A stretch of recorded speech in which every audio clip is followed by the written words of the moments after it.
identify as gender fluid, and that kind of just means that some days I'm closer to this end of the spectrum and some days I'm closer to that end of the spectrum, and I can kind of float in between. I feel like society really pressures you to choose one gender, and that's not how it works. People just want to be normal, and it's okay to not be normal, and I think there needs to be more representation of that gray area. I think it's really, really important to have people who are not hung up on the binary and not hung up on passing and just can exist somewhere in between. You know what's crazy? I get asked every day on YouTube if I am a male or female. All the time, which is so crazy. All of you watching right now are bringing awareness to the fact that there are men that wear makeup. And for those people that say, I'm androgynous or I am what I want to be, to me, for a little kid, it's a little bit harder for them to learn that, boy, makeup, but that's for girls. But parents educating their children that it's okay, we are bringing awareness to equality one lash at a time.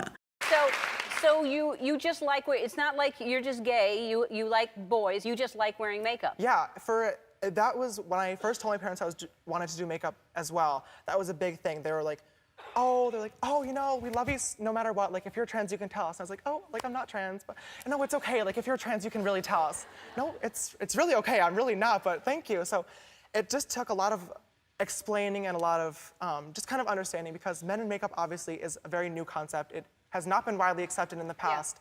So it was definitely just a learning process. How do you kind of describe gender fluidity to people? Because I think this is a time where a lot of people are being confronted with this with really just kind of no knowledge. There's a lot of people that are ignorant about it. How do you kind of describe it for someone who's never heard of it before?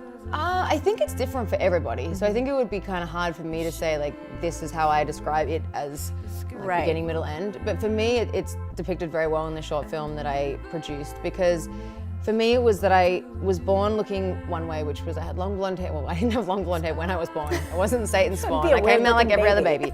Then I ended up having long blonde hair and blue eyes, and when I went to school, I was very much a tomboy, and then I got picked on, so I kind of reversed back into trying to be what I thought everyone wanted me to be. So I had long blonde hair, and I would wear sort of dresses and heels and try to do that whole thing. And it just didn't feel right. I mean, it looked fine. No one sort of thought it was weird, but it just didn't feel right for me.